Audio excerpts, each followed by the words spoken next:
चेतनपुर गांव, जहां बरसात का मौसम था। कुछ ही दिन पहले वहां एक चाय पकौड़े की दुकान खुली थी। दुकान के बोर्ड पर लिखा था जादुई चाय पकौड़ी। गांव के लोगों के बीच इस दुकान की चर्चा थी। रामू काका, अरे आपने सुना, हमारे गांव में एक चाय पकौड़े की दुकान खुली है। और पता है, दुकानदार दावा करता है कि उसकी दुकान के चाय पकौड़े जादुई हैं। हाँ संतोष, सुना तो मैंने भी है भाई। तो फिर चले काका? हाँ हाँ चल। वैसे भी मौसम बड़ा अच्छा हो रहा है भाई। है देखो, बादल गरज रहे हैं, चिड़िया चहक रही है। ऐसे मौसम में चाय पकौड़े मिल जाए तो भैया आहा मजा ही कुछ और है। चल चल चल। दोनों बातचीत करते हुए उस दुकान तक पहुंच जाते हैं। नमस्ते, आपका इस जादुई चाय पकौड़े वाले की दुकान में स्वागत है। आप मेरी कौन सी चाय पीना चाहेंगे? जादुई लाल चाय, जादुई मसाला चाय, जादुई मलाई चाय, जादुई कड़क चाय, जादुई अदरक वाली चाय? अरे बस बस भैया बस, आप पहले ये बताइए कि आपकी चाय जो है वो जादुई कैसे है भैया? कैसे हो गई जादुई ये? वो तो पीने के बाद ही पता चलेगा। दुकानदार दोनों के लिए चाय बनाने लगता है और साथ में पकौड़े तलने लगता है। इधर रामू काका संतोष से कहती हैं, संतोष, इसके चाय पकौड़े खाकर हम जो है कहीं दूसरी दुनिया में तो नहीं चले जाएंगे ना भैया? क्या पता काका, ये तो चाय पकौड़े खाने के बाद ही पता चलेगा। दुकानदार, जिसका नाम प्रेमचंद था, वो दोनों के लिए चाय पकौड़े परोस देता है, जिसे खाकर रामू काका और संतोष मस्त मौला हो जाते हैं। काका, लगता है हम दूसरी दुनिया में पहुंच गए। कैसे? पता नहीं, मुझे तो बड़ा मजा आ रहा है, नाचने का मन कर रहा है। आप मेरे लिए जो है गाना गाइए ना, गाइए। प्रेमचंद अपनी दुकान में बैठा इस दृश्य का आनंद ले रहा था। इधर रामू काका और संतोष नाच गान में लगे थे। हाँ जरूर। कौन सा गाना गाऊं? हाँ मेरा फेवरेट। बंगला मोटर कार दिला दे, एक नहीं दो चार दिला दे, थोड़ी सी तो। कैसे कैसों को दिया है, ऐसे वैसों को दिया है, मुझको भी तो लिपट करा दे, थोड़ी सी तो लिपट करा दे। दोनों का नाच गाना देखकर वहाँ पर कई सारे लोग इकट्ठा हो गए। वैसे तो बारिश की वजह से गांव का माहौल ठंडा था, लेकिन प्रेमचंद की दुकान का माहौल बिल्कुल गर्म था। बहुत जल्द प्रेमचंद पूरे गांव में जादुई चाय पकौड़े वाले के नाम से बहुत प्रसिद्ध हो गया। उसके जादुई चाय पकौड़ों की चर्चा दूर दूर तक थी। संतोष और रामू काका तो प्रेमचंद के रोजाना के ग्राहक बन गए थे।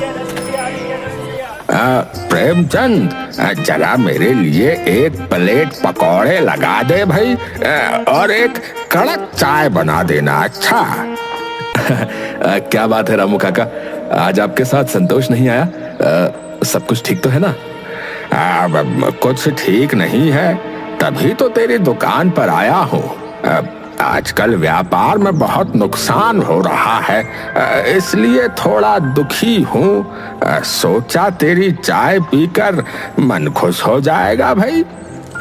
फिर तो आपने बहुत अच्छा किया जो यहाँ चले आए। मैं अभी आपको गर्मा गर्म चाय बना कर देता हूँ। प्रेमचंद रामू काका को चाय बनाकर देता है। चाय पीकर रामू काका का दिल खुश हो जाता है।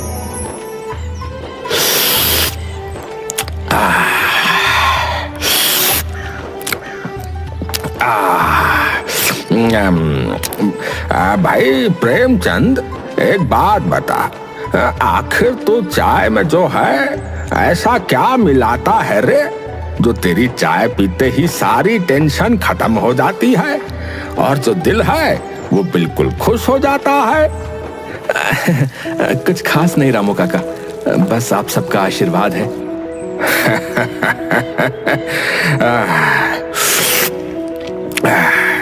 भाई तू चाय के साथ जो है बातें भी अच्छी बना लेता है।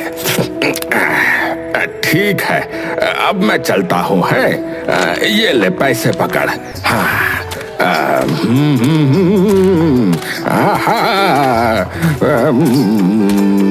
दिलो जान कुर्बान। दुखी आए रामू काका चाय पीने के बाद खुशी खुशी गुनगुनाते हुए वहाँ से चल देते हैं। इस गांव में एक और चाय वाला था जिसका नाम पप्पू था। प्रेमचंद के आने से पहले उसी की दुकान फेमस थी, लेकिन प्रेमचंद की जादुई दुकान खुलने के बाद पप्पू का धंधा तो ठप हो गया था। वो रामू काका को गुनगुनाते हुए घर की ओर जाते हुए देखता है। देखो तो जरा कैसे गुनगुनाते हुए जा रहा है ये बुड्ढा। आखिर वो चाय वाला अपनी चाय में डालता क्या है?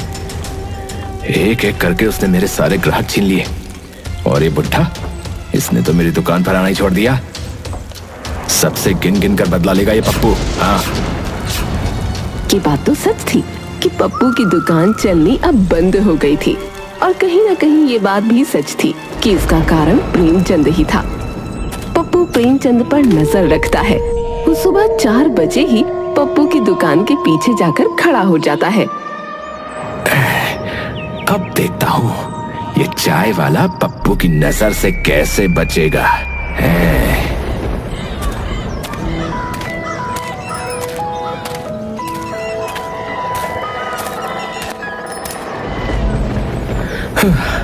अरे बाबा, आज तो बहुत देर हो गई। जल्दी से सारी तैयारी कर लेता हूँ। 1 घंटे में ग्राहक भी आने शुरू हो जाएंगे। अरे, लगता है मैं तो अपनी भांग की पोटली घर ही छोड़ आया। ओहो, है? क्या कहा इसने? भांग की पोटली? तो इसका मतलब ये चाय और पकौड़ों में भांग मिलाता है। मैंने तो खामखा इसको महान समझ लिया था। इस तरह तो महान मैं भी बन सकता हूँ। अब देख चाय वाले, पप्पू तेरी छुट्टी कैसे करता है। पप्पू खुश होता हुआ वहाँ से चला जाता है। प्रेमचंद जल्दी से अपने घर से भांग की पोटली ले आता है और चाय बनाने वाले दूध में भांग की बहुत कम मात्रा डाल देता है, और साथ में पकौड़े बनाने वाले बेसन में भी। अब इतना बहुत है। हाँ, अब जल्दी से सारी तैयारी कर लेता हूँ। अरे बिरजू, आज इतनी सुबह सुबह कैसे आना हुआ? अरे क्या कहूँ प्रेमचंद भाई, सुबह सुबह जो है पत्नी से झगड़ा हो गया।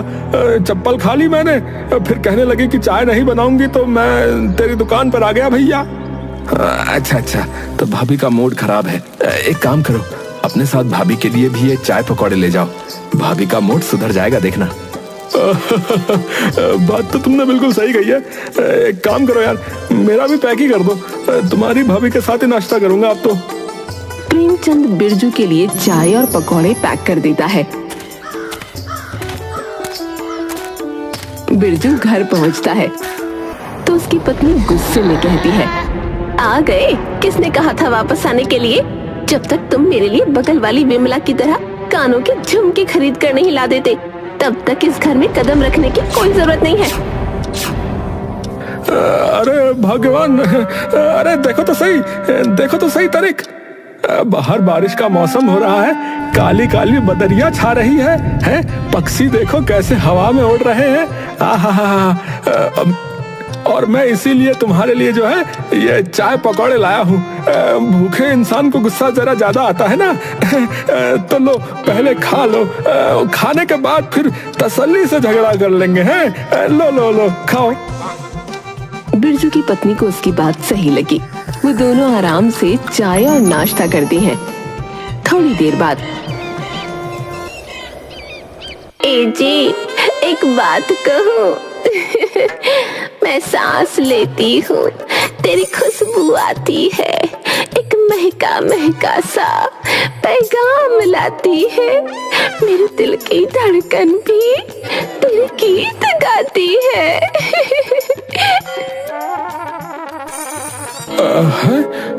चुमकी, क्या तुम्हें बगल वाली बिमला की तरह झुमके नहीं चाहिए क्या? नहीं, मेरे पास आप हो, वही बहुत है। हाँ। ये प्रेमचंद के चाय पकौड़े तो बहुत काम की चीज है भैया। बच गया इनकी वजह से आज। दूसरी तरफ पप्पू जो सुनकर गया था कि प्रेमचंद अपने चाय पकौड़ों में भांग डालता है, वो भी मार्केट से भांग खरीद कर ले आता है और अपने चाय बनाने वाले दूध में और पकौड़ों के बेसन में डाल देता है। मुझे लगता है कि इतना भांग कम होगा, इतने में तो किसी को कोई फर्क नहीं पड़ेगा। थोड़ा और डाल देता हूँ। थोड़ा और डाल ही देता हूँ। थोड़ा सा और डाल देता हूँ। थोड़ा सा और। ठीक है, बस इतना बहुत होगा। अब देखता हूँ लोग कैसे मेरी दुकान पर नहीं आते। प्रेमचंद किन किन कर बदला लेगा ये पप्पू दत्त से। हाँ। पप्पू अपनी दुकान लगाता है और ग्राहकों को आवाज लगा लगा कर बुलाने लगता है। अरे आओ आओ भाई साहब आओ, अरे बहन जी आओ, अरे मेरे मस्त मस्त चाय पकौड़े खाओ। मेरी दुकान के चाय पकौड़े खा लिए तो उस प्रेमचंद के चाय पकौड़े हमेशा के लिए भूल जाओगे। अरे भैया आओ, अरे अरे दादा, अरे अरे भैया, अरे आ तो सही। हाँ? अरे पप्पू, तू अपनी बराबरी कर भी रहा है तो उस जादुई चाय वाले से भाई। तुझे पता भी है उसके चाय पकौड़े में जो है जादू है भैया, जादू। बड़ा जादू है। जादू के नाम पे भांग डाल देता है। क्या कहा तूने? भांग? नहीं नहीं, मैंने ऐसा कब कहा। आप एक बार स्वाद तो चखिए, अगर पसंद नहीं आया तो पैसे नहीं दीजिएगा। हाँ। अच्छा, पैसे नहीं दूंगा। ठीक है, अगर ऐसा है तो ला एक कप चाय पिला और जरा जो है एक कप प्लेट जो है पकौड़े भी लगा देना। अच्छा अभी लगाता हूँ। अब देखता हूँ वो चाय वाला प्रेमचंद मेरी बराबरी कैसे करता है। ये लीजिए आपकी चाय और ये एक प्लेट पकौड़े। वो आदमी चाय पकौड़े खाने की शुरुआत करता ही है कि तभी वहाँ रामू काका और संतोष आ जाते हैं। क्या बात है मोहन, आज यहाँ चाय पकौड़े खा रहे हो? हम तो प्रेमचंद की दुकान पे जा रहे हैं। अरे ये कह रहा है कि इसके चाय पकौड़े प्रेमचंद के चाय पकौड़े से ज्यादा अच्छे हैं, और ये जो है दावा भी कर रहा है कि अगर हमें पसंद नहीं आया तो ये पैसे नहीं लेगा। हाँ, फ्री की बात है तो है, खाने बैठ गया। मैं तो कहता हूँ तुम भी आ जाओ भैया, आ जाओ। मोहन की बात सुनकर रामू काका और संतोष भी पप्पू की दुकान पर ही चाय पकौड़े खाने के लिए बैठ जाते हैं। ला भाई, हमारा भी चाय पकौड़ा लगा जरा। पप्पू खुशी खुशी सबको चाय पकौड़े दे देता है।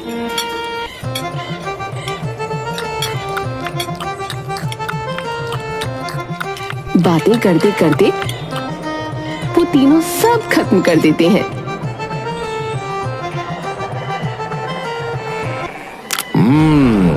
स्वादिष्ट तो थे, लेकिन जो है प्रेमचंद वाली बात नहीं थी। हाँ, साफ कह देते हैं, लेकिन मतलब बात सही है। काका मेरा सर घूम रहा है। आपका भी सर घूम रहा है क्या? वो सब तो ठीक है, लेकिन तुम इतना हंस क्यों रहे हो भाई? है क्यों हंस रहे हो तुम इतना?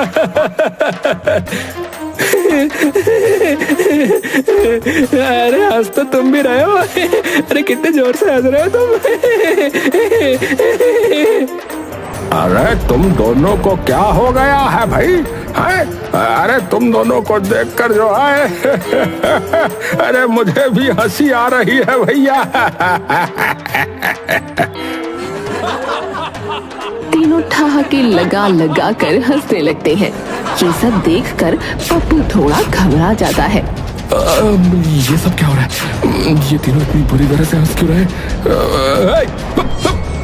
तुम तीनों यहाँ ड्रामे मत करो, बता रहा हूँ। मेरे पैसे दो और जाओ यहाँ से। हाँ, क्या कहा तूने? पैसे?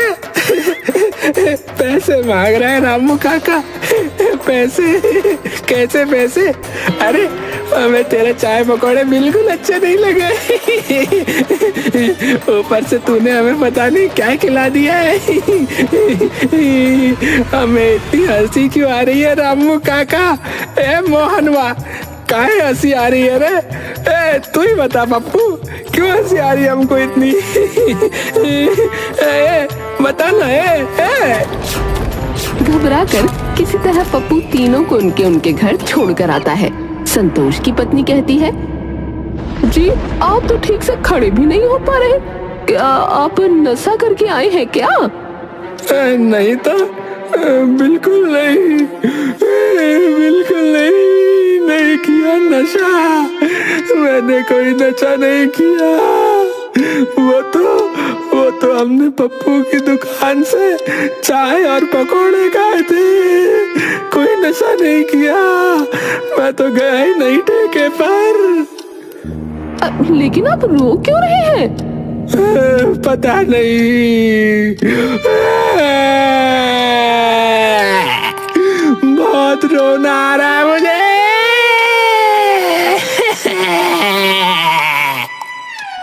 अच्छा बताइए, आपके साथ और कौन था? मोहन और रामू काका भी थे।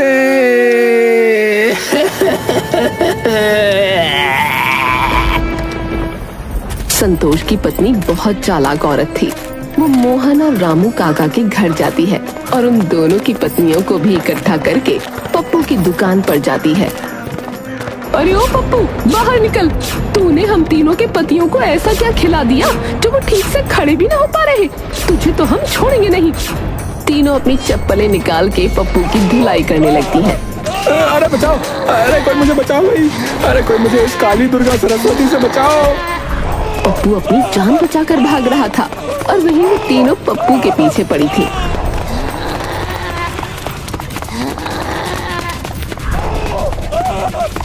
पप्पू भागता हुआ प्रेमचंद की दुकान पर पहुंचा। प्रेमचंद भाई मुझे इन तीनों औरतों से बचा लो। अरे लेकिन हुआ क्या, ये तो बताओ। अरे जिंदा रहूंगा तो सब बता दूंगा, पहले मुझे इन तीनों औरतों से बचा लो भैया। अरे रुकिए, आप तीनों इतने गुस्से में क्यों हैं? पप्पू का बच्चा कहाँ है? उसने हमारे पतियों को पता नहीं चाय पकौड़े में क्या मिलाकर खिला दिया है। हमारे पति ठीक से खड़े भी ना हो पा रहे, कभी रो रहे हैं, कभी हंस रहे हैं। गुस्सा आ रहा है तो तोड़ फोड़ मचा रहे हैं। शांत हो जाइए, मैं उनको समझा दूंगा। मैं देखता हूँ आखिर बात क्या है। अपना दिमाग जो है ठंडा करके वापस घर लौट जाइए, ठीक है? कल सुबह तक रामू काका, मोहन और संतोष जो है वो तीनों ठीक हो जाएंगे, ठीक है? अच्छा। प्रेमचंद उन तीनों औरतों को शांत करता है, फिर उनके जाने की बात पप्पू से कहता है। अरे पप्पू, सच बताओ, आखिर तुमने चाय में ऐसा क्या मिला दिया? अरे वही जो तुम मिलाते हो यार, भांग। तुम्हें किसने बताया? अरे मैंने उस दिन सुबह तुम्हारी बातें सुन ली थी, जब तुम सुबह भांग की बोतलें लेना घर से भूल गए थे, उसी दिन की बात है। अच्छा, तो तुमने मेरी नकल की। अरे तुम्हें पता भी है मैं ऐसा क्यों करता हूँ? है पता भी है तुम्हें? मैं साधारण तरीके से चाय और पकौड़े की टपरी अपने गांव में लगाया करता था यार, लेकिन मुझ पर चोरी का इल्जाम लगाकर गांव वालों ने मुझे गांव से निकाल दिया। मेरा विश्वास कीजिए, मैं चोर नहीं हूँ, मेरा विश्वास कीजिए। मुखिया जी, आप तो समझिए, मैं ईमानदारी से अपना काम करता हूँ। अरे सारे गांव वाले क्या झूठ बोल रहे हैं फिर? हैं? मैं कहता हूँ मेरे गांव से निकल जा, अभी क्या अभी। लेकिन मुखिया जी, इस बरसात के मौसम में देखिए ना, मैं अपने परिवार को लेकर कहाँ जाऊंगा? पापा, अब हम कहाँ जाएंगे? अब आप अपनी दुकान कहाँ खोलेंगे? क्या अब हम सब भूखे मर जाएंगे पापा? बेटी की बात सुनकर प्रेमचंद की आंखों में आंसू आ जाते हैं, पर वो अपने आंसू छुपाते हुए अपनी बच्ची से कहता है। नहीं मेरी बच्ची, ऐसा कुछ नहीं होगा। तेरे पिता बहुत मेहनत करेंगे बिटिया, और किसी चीज की कोई कमी नहीं होने देंगे। बरसात के मौसम में मेरा परिवार बेघर हो गया था। पूरी रात मेरे परिवार ने जंगल में बिताई थी। मैं आज भी वो रात याद नहीं करना चाहता। बहुत मुश्किल की घड़ी थी वो मेरे परिवार के लिए। सुबह में जब अपने परिवार के लिए खाने की तलाश में निकला था, तो मुझे वहां पर एक बाबा मिले। बाबा मेरा परिवार रोड पर आ गया है बाबा। मुझे उस गलती की सजा मिल रही है जो गलती मैंने की नहीं। बाबा मेरी मदद कीजिए बाबा जी। बेटा मैं तेरी समस्या को समझ सकता हूं, परंतु मैं कोई भगवान नहीं हूं जो कोई चमत्कार कर दूं। हाँ, परंतु मैं तुझे एक भभूति देता हूं। तू एक काम करना, तो उसे भांग की पत्तियों के साथ अपने चाय पकौड़ों में मिलाकर दुकान लगाना। यह भभूति लोगों के दुखी जीवन और कष्टों को दूर करेगी। बाकी अपने परिवार की नैया तुझे स्वयं चलानी होगी बेटा। जी बाबा जी, धन्यवाद बाबा जी, धन्यवाद। मैंने उन बाबा जी से मात्र मदद मांगी थी। मैं नहीं जानता कि वो मेरे बारे में इतना सब कुछ पहले से कैसे जानते थे, परंतु उनकी बातों से मुझ में बहुत आत्मविश्वास आया।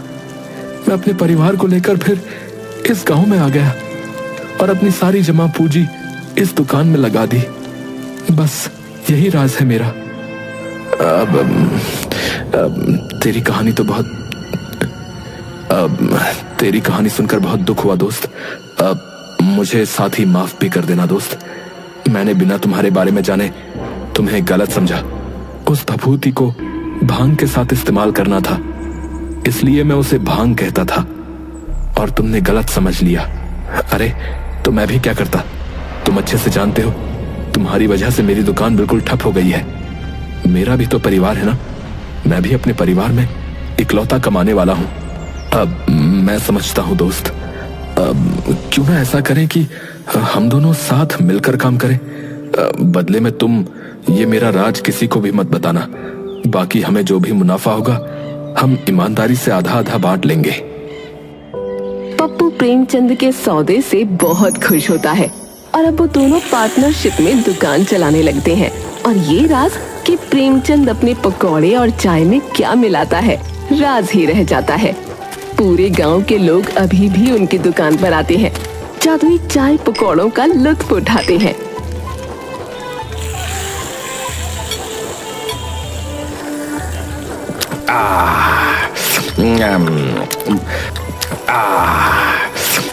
और हंसते मुस्कुराते गुनगुनाते हुए घर चले जाते हैं।